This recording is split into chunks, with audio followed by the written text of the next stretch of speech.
صحابہ کرام مسجد نبوی میں ایک محفل سجا کے بیٹھے ہوئے تھے۔ محفل کہاں سجی ہوئی تھی جی؟ پیار سے بولیے گا، کہاں سجی ہوئی تھی؟ پھر بولے کہاں پہ؟ بیٹھا کون تھا؟ صحابہ کرام۔ یہ ان کی بات کرنے لگا ہوں جن کے بارے سوشل میڈیا بھرا ہوتا ہے ان دنوں میں۔ کیا صحابہ نے میراث ملایا تھا؟ کیا وہ بھی اس طرح محفلیں کرتے تھے؟ تو مسجد نبوی کے اندر محفل سجی ہوئی، میرے اور آپ کے پیارے آقا صلی اللہ علیہ وسلم تشریف لائے تو سوال پہ بھی نہ بڑا غور کرنا۔ حضور نے فرمایا ما اجلسکم، میرے صحابہ یہ بتاؤ کہ تمہیں بٹھایا کس چیز نے ہے؟ تم یہاں بیٹھے کس لیے ہو؟ تمہارا بیٹھنے کا مقصد کیا ہے؟ اب جیسے آپ سے کوئی باہر سے آ کے پوچھے، مجھے پوچھے کہ کیوں بیٹھے ہو، کیا مقصد ہے لوگوں کو بلانے کا؟ اتنے علماء کو دعوت دی، آپ آئے، ساؤنڈ والے کو بلایا، یہ سارا اہتمام کس لیے ہے؟ تو ہم کہیں گے سرکار کا ذکر کرنے کے لیے۔ ذکر مصطفیٰ ہے، محفل میلاد مصطفیٰ ہے، تو یہی مقصد ہے نا کہ سرکار کے ذکر کے لیے ہم محفل کو سجا کے بیٹھے ہوئے ہیں۔ ہم پوچھنے والے کو یہ جواب دیں گے۔ تو صحابہ کرام سے پوچھا گیا تو انہوں نے کیا جواب دیا؟ دو جواب دیے، دو مقصد بیان کیے۔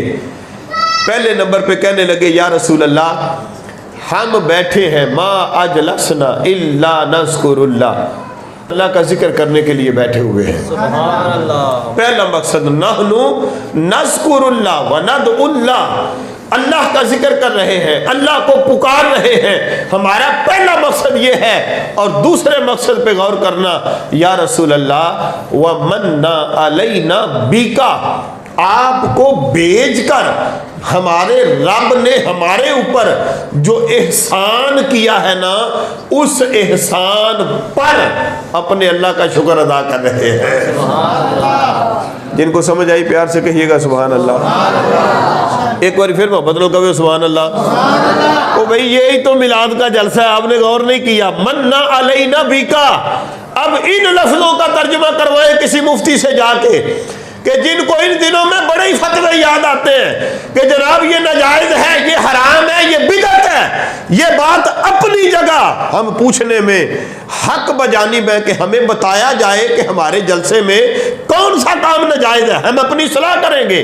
کوئی ایک بندہ جو بندے کا پتر ہو، شور کرنے والا، فتوے دینے والا، مجھے بتائے، میں محفلوں میں جا جا کے لوگوں کو روکوں گا کہ مت کیا کرے اس طرح کے پروگرام، یہ تو شریعت میں اجازت ہی نہیں۔ کوئی ایک بندہ کہے یہ کس وجہ سے ناجائز ہے، میلاد حرام کیوں ہے، یہ بدعت کیوں ہے، یہ جائز کیوں نہیں ہے، کوئی بندہ ہماری اصلاح تو کرے آ کے۔ لیکن اگر نہیں تو پھر میں یہ پوچھنے میں حق بجانب ہوں کہ کم از کم کسی ایک کام کے بارے مجھے بتائیں، کیا جو قرآن کی تلاوت کرتے ہیں اس کی وجہ سے ناجائز کہتے ہیں؟ اس جلسے میں نبی کی نعتیں پڑھی جاتی ہیں، اس کی وجہ سے تم ناجائز کہتے ہو؟ ہمارے جلسوں میں جو تقریر کی جاتی ہے ان کی وجہ سے ناجائز ہے؟ وہ بھئی ناجائز ہے کیوں؟ ہم تلاوت کریں، نبی کی نعتیں پڑھیں، قرآن و سنت پر مبنی بیان کریں، دعا کریں، کہہ دیا جائے ناجائز ہے صرف نام کی وجہ سے؟ بڑے سارے لوگوں کو صرف نام کی وجہ سے اختلاف ہے، کام کی وجہ سے اختلاف، بولیے گا کام کی وجہ سے اختلاف؟ میں اکثر یہ پوچھتا ہوں بھائی کام کبھی غور تو کریں، ہمارے میلاد کے جلسے میں کام کیا ہوتے ہیں؟ یہ نا قرآن کی تلاوت ہے، نبی کی نعت ہے، خطاب ہے، دعا ہے۔ یہ کام تو تم بھی اپنی مسجدوں میں کرتے ہو۔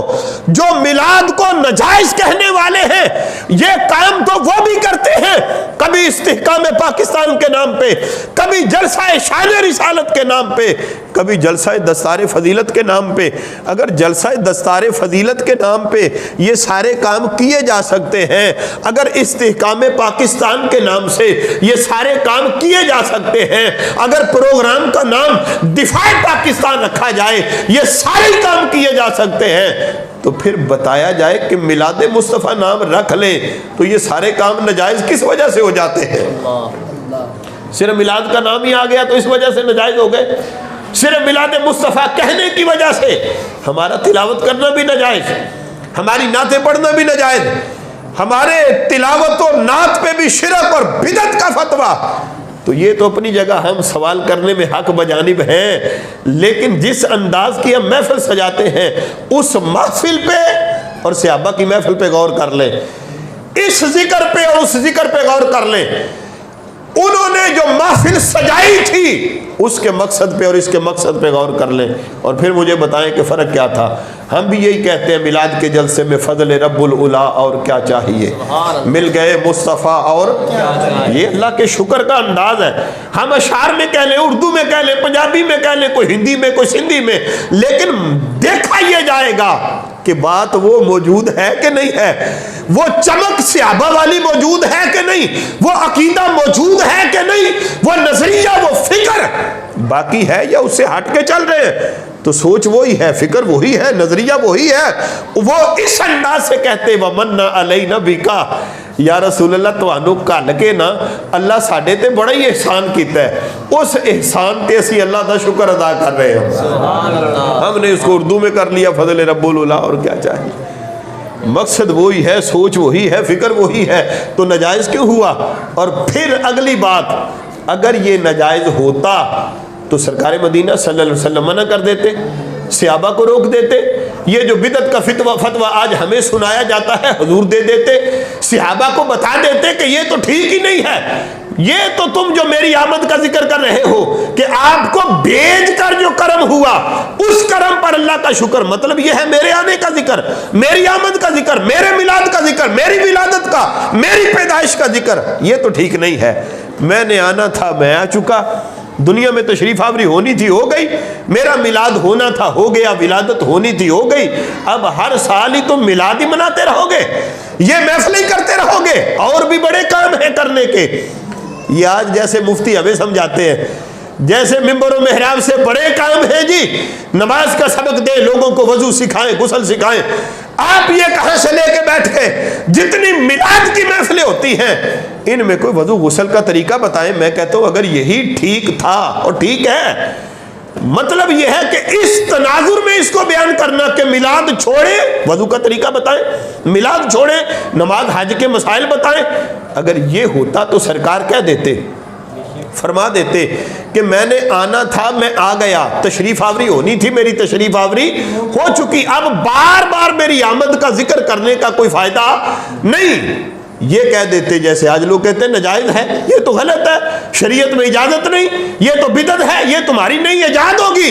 جب میں نے تمہیں حکم نہیں دیا, اللہ نے نہیں کہا, تو پھر کیوں میرے میلاد کا جلسہ کر رہے ہو, میری آمد کا ذکر کر رہے ہو, پھر کیوں بار بار کہتے ہو کہ آپ کو بھیج کے ہمارے اوپر احسان ہوا, یہ تمہیں ضرورت کیوں پیش آئی؟ یہ نہیں کہا, بلکہ کہا تو کیا کہا, توجہ کرنا, منع نہیں کیا, روکا نہیں, ڈانٹا نہیں, جھڑکی نہیں دی, اس جلسے کو غلط نہیں کہا, بلکہ سرکار نے تو باقاعدہ قسم لی, حلف لیا.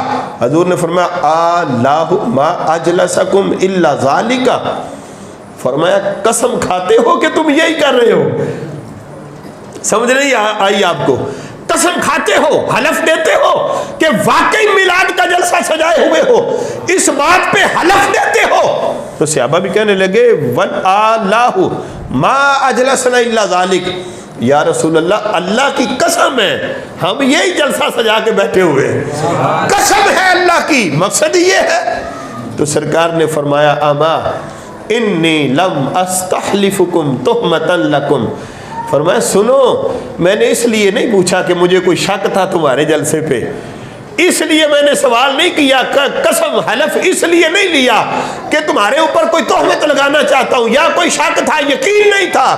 فرمایا نہیں, یہ جو حلف لیا ہے نا یہ تمہیں بتانے کے لیے لیا ہے کہ یہ کوئی کام چھوٹا کام نہیں. میں تو ابھی اپنے کشانہ پہ بیٹھا تھا, اپنے گھر بیٹھا تھا, رب نے مجھے فرمایا ہے, خبر دی ہے, ابھی تھوڑی دیر پہلے آتانی جبریل, اللہ نے میرے پاس جبریل امین کو بھیجا ہے, اخبرانی, انہوں نے مجھے آ کے خبر دی ہے یا رسول اللہ آپ اپنے کشانہ پہ تشریف فرما ہیں, ذرا باہر تشریف لے جائیں, مسجد میں آئیں, دیکھیں آپ کے غلام آپ کی آمد کا ذکر کر رہے ہیں. جبریل نے مجھے بھیجا ہے کہ رب کا پیغام ہے, دیکھیں اپنے غلاموں کو, وہ تو آپ کے میلاد کی محفل سجا کے بیٹھے ہوئے ہیں, اور خوشخبری دینے آیا ہوں جو اللہ نے مجھے دی ہے. وہ جبریل لے کے آئے ہیں, اب خوشخبری دھیان سے سن لیں. سرکار نے پوچھا بھائی اسی لیے بیٹھو, اسی لیے بیٹھے.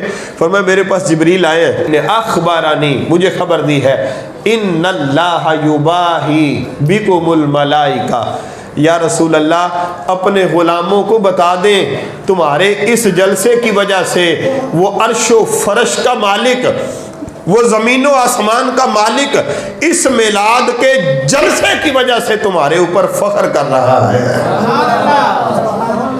تو میلاد کے جلسے پہ تو اللہ بھی فخر کرتا ہے۔